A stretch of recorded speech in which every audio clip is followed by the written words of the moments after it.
الحمدللہ وحدہ الصلاۃ والسلام علی رسولہ الکریم اما بعد اعوذ باللہ من الشیطان الرجیم بسم اللہ الرحمن الرحیم۔ میری ماں اور بہنوں، میں آپ تمام کا آج کے اس اجتماع میں اسلامی طریقے سے استقبال کرتی ہوں۔ السلام علیکم ورحمۃ اللہ وبرکاتہ، جس کے معنی ہی آپ تمام پر اللہ سبحانہ و تعالیٰ کی سلامت، رحمت اور برکت نازل ہو۔ انشاءاللہ آج کا میرا عنوان ہے زبان کی حفاظت۔ دیکھیے، اللہ تعالیٰ کی بہت ساری نعمتیں ہیں اور اللہ کی نعمتوں میں ایک اہم نعمت زبان ہے۔ زبان گوشت کا ایک حصہ ہے جس کو ہڈی نہیں ہے۔ دیکھیے، اگر ہم زبان کا صحیح استعمال کریں گے تو یہ ہمیں لوگوں کی نظروں میں اونچا بنا دیتی ہے، اور اگر ہم زبان کا غلط استعمال کریں گے تو یہ ہمیں لوگوں کی نظروں میں نیچے گرا دیتی ہے۔ یہی زبان ہمیں جنت میں لے جاتی ہے جب ہم کلمہ پڑھتے ہیں لا الہ الا اللہ محمد رسول اللہ، اور یہی زبان ہمیں جہنم میں ڈھکیل دیتی ہے جب ہم اللہ کے ساتھ شرک کریں گے۔ تو کیا معلوم ہوا؟ اگر زبان کا صحیح استعمال کریں گے تو یہ ہمیں لوگوں کی نظروں میں اونچا بنا دیتی ہے، اور اگر غلط استعمال کریں گے تو ہمیں لوگوں کی نظروں میں نیچا گرا دیتی ہے۔ اور یہی زبان ہی جس کا زخم لگا ہوا بہت کم بڑھتا ہے۔ دیکھیے، زبان کا زخم جس کو لگتا ہے نا وہ بڑھتا نہیں ہے، لیکن اگر تلوار کا زخم لگ جائے تو وہ جلدی بڑھ جاتا ہے۔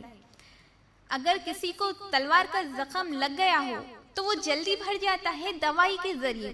اگر کسی کو زبان کا زخم لگ جائے، اگر کسی کا دل آپ نے زبان کے ذریعے دکھا دیا تو پھر آپ اس زخم کو بھر نہیں سکتے۔ اس لیے زبان کا استعمال صحیح ہونا چاہیے۔ زبان سب سے اچھی بھی ہے اور زبان سب سے بری بھی ہے، ٹھیک ہے؟ ایک واقعہ ہے، کسی بادشاہ نے کہا ایک آدمی سے کہ بتاؤ جسم کا سب سے اچھا حصہ کون سا ہے، لے آؤ۔ تو وہ آدمی گیا اور زبان کو لے آیا۔ تو وہ بادشاہ نے پھر سے کہا کہ بتاؤ جسم کا سب سے برا حصہ کون سا ہے، لے آؤ۔ تو وہ آدمی گیا، پھر سے زبان ہی کو لے آیا۔ تو کیا معلوم ہوا؟ زبان سب سے اچھی بھی ہے اور زبان سب سے بری بھی ہے۔ اس لیے زبان کا استعمال ہمیں صحیح طریقے سے کرنا ہے، اور اگر ہم زبان کا استعمال غلط طریقے سے کریں گے تو اس کا نقصان ہوگا، کیونکہ دو فرشتے ہمارے ساتھ لگے ہوئے ہیں اور یہ ہمارے تمام کاموں کو نوٹ کر رہے ہیں۔ اللہ تعالیٰ قرآن میں سورہ قاف آیت نمبر 18 میں فرماتے ہیں، جو کچھ تم اپنی زبان سے بات کرتے ہو نا، جو کچھ تم اپنی زبان سے نکالتے ہو نا، اسے ایک فرشتہ لکھ لیتا ہے۔ یہاں غور کریں، اللہ تعالیٰ اس آیت میں بول رہے کہ جو بھی تم بات کرتے ہو نا، جو بھی تم اپنی زبان سے چیز نکالتے ہو نا، اسے ایک فرشتہ لکھ لیتا ہے۔ اس لیے ہم لوگوں کو چاہیے کہ ہم اپنی زبان کا استعمال صحیح طریقے سے کریں۔ پھر اللہ تعالیٰ قرآن میں سورہ احزاب آیت نمبر 71 میں فرماتے ہیں، اے ایمان والو، اللہ سے ڈرو اور اچھی بات کرو۔ یہاں غور کریں میری ماں اور بہنوں، اللہ تعالیٰ بول رہے ہیں کہ اے ایمان والو، کس سے کہا جا رہا ہے؟ ہم سے کہا جا رہا ہے کہ اے ایمان والو، اللہ سے ڈرو اور اچھی بات کرو۔ یعنی جب بھی ہم لوگوں سے بات کریں، جب بھی ہم لوگوں کے سامنے آئے تو اچھی بات کریں۔ کیونکہ جب ہم اپنی زبان سے اچھی بات کریں گے تو اللہ تعالیٰ ہمارے حالتوں کو اچھا کر دے گا اور اللہ ہمارے گناہوں کو بھی معاف کر دے گا۔ جو شخص اللہ پر اور آخرت کے دین پر ایمان رکھتا ہے تو اسے چاہیے کہ وہ اچھی بات کرے یا پھر خاموش رہے۔ یہاں غور کریں میری ماں اور بہنوں، نبی صلی اللہ علیہ وسلم بول رہے ہیں کہ اچھی بات کریں یا پھر خاموش رہے۔ ہم لوگوں کو اچھی بات تو بھی کرنا ہے یا پھر خاموش رہنا ہے۔ کیونکہ خاموشی میں نجات ہے، لیکن ہمیں وہاں خاموش نہیں رہنا ہے جہاں حق بات کو دبایا جا رہا ہے، کیونکہ حق بات بولنا ہے، حق بات کی گواہی دینا ہے، وہاں خاموشی ٹھیک نہیں ہے، ٹھیک ہے؟ بلکہ نبی صلی اللہ علیہ وسلم فرماتے ہیں کہ اگر تم میں سے کوئی کہیں برائی ہوتے ہوئے دیکھو تو اسے ضروری ہے کہ وہ پہلے ہاتھ سے روکے۔ اگر ہاتھ سے روکنے کی طاقت نہیں ہے تو زبان سے روکے۔ اگر زبان سے بھی روکنے کی طاقت نہیں ہے تو دل میں برا جانے، یہ ایمان کا سب سے آخری درجہ ہے۔ اور ہم میں سے بہت سارے لوگ ایسے ہوتے ہیں جو بہت زیادہ باتیں کرتے ہیں، وہ لوگوں کو ہمیشہ ہنساتے رہتے ہیں اور وہ بھی خوش ہوتے ہیں کیونکہ میں لوگوں کو ہنسا رہی ہوں۔ جب ان کے پاس ہنسانے کے لیے کچھ باتیں نہیں ہوتی ہے تو وہ ان کے باتیں لانا شروع کر دیتے ہیں، غیبت کرنا شروع کر دیتے ہیں، چغلی کرنا شروع کر دیتے ہیں۔ اور آج لوگوں کو غیبت سننے میں، غیبت کرنے میں بہت مزہ آتا ہے۔ تو میری ماں اور بہنوں، یہ زبان ہی تو ہے جو غیبت کر رہی ہے، یہ زبان ہی تو ہے جس کا استعمال ہم غلط طریقے سے کر رہے ہیں، چغلی کے ذریعے۔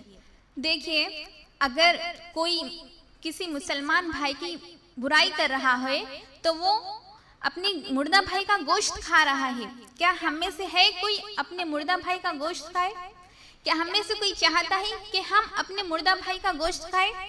نہیں، کوئی نہیں چاہتا کہ ہم اپنے مردہ بھائی کا گوشت کھائے۔ لیکن افسوس کی بات ہے، آج ہر آدمی، چاہے وہ پڑھا لکھا ہو چاہے ان پڑھ ہو، اگر کوئی آدمی اس غیبت کی بیماری میں مبتلا ہے تو وہ اپنے مردہ بھائی کا گوشت کھا رہا ہے۔ تو میری ماں اور بہنوں، اپنی زبان کا صحیح استعمال کرے۔ کیا آپ کو معلوم کہ یہ زبان ہمارے لیے کس طرح نقصان دہ ہے جب ہم غیبت کریں گے؟ ابو داؤد کی روایت ہے، نبی صلی اللہ علیہ وسلم فرماتے ہیں، نبی صلی اللہ علیہ وسلم کو آسمان پر بلایا گیا اور نبی صلی اللہ علیہ وسلم کو جنت کا اور جہنم کا منظر دکھایا گیا۔ تو نبی صلی اللہ علیہ وسلم نے جہنم میں کچھ ایسے لوگوں کو دیکھا جن کے ناخن پتل کے ہیں اور وہ اپنے ناخنوں سے اپنے چہروں کو اور اپنے سینوں کو لوچ رہے تھے۔ تو نبی صلی اللہ علیہ وسلم نے جبرائیل علیہ السلام سے پوچھا کہ اے جبرائیل، یہ کون لوگ ہیں؟ تو جبرائیل علیہ السلام نے کہا، یہ وہ لوگ ہیں جو دنیا میں گوشت کھایا کرتے تھے، یعنی غیبت کیا کرتے تھے اور لوگوں کی عزتوں سے کھیلا کرتے تھے۔ تو میری ماں اور بہنوں، جب ہم غیبت کریں گے تو ہم اپنے مردہ بھائی کا گوشت کھا رہے ہیں۔ تم غیبت سے اپنی زبان کی حفاظت کریں اور یاد رکھیں کہ خاموشی میں ہی بہت فائدہ ہے۔ پھر ترمذی کی روایت ہے، نبی صلی اللہ علیہ وسلم فرماتے ہیں، ایک شخص ہے جو اپنی زبان سے کلمہ پڑھتا ہے اللہ کو راضی کرنے کے لیے، یا پھر اس کی زبان سے کچھ اچھے الفاظ نکل گئے ہوں لیکن اسے احساس نہیں ہے کہ میری زبان سے کچھ اچھے الفاظ نکلے ہوں، لیکن اللہ تعالیٰ اس کی وجہ سے اس کے درجات کو بلند کر دیتا ہے۔ اور ایک شخص ہے جو اپنی زبان سے ایسی باتیں کرتا ہے جو اللہ کی ناراضگی کا سبب بنتی ہے، لیکن اسے یہ احساس نہیں ہے کہ میری یہ بات میرے اللہ کی ناراضگی کا ذریعہ ہے، لیکن اللہ تعالیٰ اس کی وجہ سے اس کا ٹھکانہ جہنم کی طرف کر دیتا ہے۔ اس لیے اپنی زبان کا صحیح استعمال کریں۔ پھر ترمذی کی روایت ہے، نبی صلی اللہ علیہ وسلم کے پاس ایک صحابی آتے ہیں اور کہتے ہیں، اے اللہ کے رسول صلی اللہ علیہ وسلم، مجھے کچھ ایسی چیز بتا دے، اگر میں وہ کرتا رہوں تو میں صحیح رہوں گا۔ تو نبی صلی اللہ علیہ وسلم نے کہا، تم یہ کہو، میرا رب اللہ ہے اور اس پر جمے رہو۔ پھر وہ صحابی نے پھر پوچھا، اے اللہ کے رسول صلی اللہ علیہ وسلم، مجھے وہ عمل بتا دیجئے جس سے میں بہت زیادہ ڈروں، یا پھر میرے بارے میں آپ کو ڈر ہے۔ تو نبی صلی اللہ علیہ وسلم نے کہا، اپنی زبان کو باہر نکالا اور کہا، اس کو تم اپنی خوابوں میں رکھو، یہی چیز ہے جس کا مجھے ڈر لگا ہوا ہے۔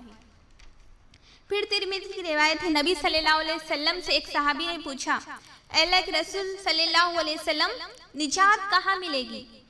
تو نبی صلی اللہ علیہ وسلم نے کہا، اپنی زبان پر کنٹرول رکھا کرو اور تمہارے گھر ہی تمہارے لیے کافی ہے، اور اپنے گناہوں کو یاد کر کر رویا کرو۔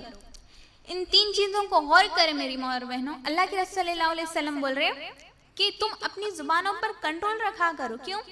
کیونکہ جب ہم اپنی زبانوں پر کنٹرول رکھیں گے تو ہم اپنی زبان سے فضول کی باتیں بھی نہیں کریں گے، غیبت بھی نہیں ہوگی ہماری زبان سے، چغل خوری بھی نہیں ہوگی، گالی گلوچ بھی نہیں نکلیں گے اپنی زبان سے۔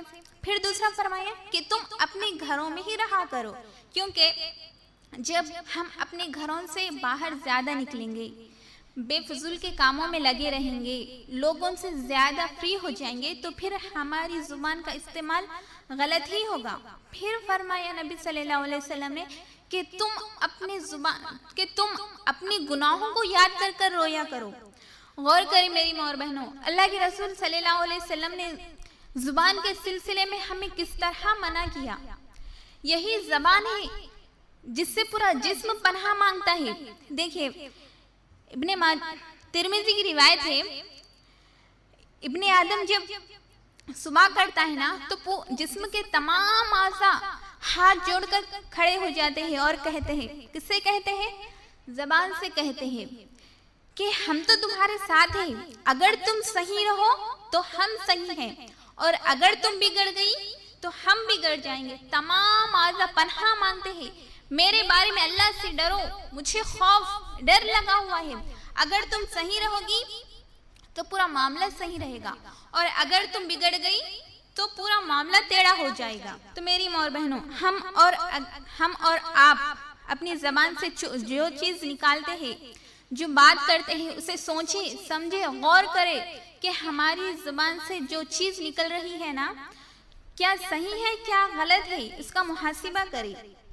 دیکھیے جو لوگ عقل مند ہوتے ہیں نا، وہ لوگ کم بولا کرتے ہیں۔ عقل مند لوگ وہ ہیں جو پہلے بات کو سمجھے، غور کرے اور کم بولے۔ لیکن جو بے وقوف ہوتے ہیں، جو عقل کا استعمال نہیں کرتے نا، وہ ایسے ہی فضول کے باتیں کرتے ہیں۔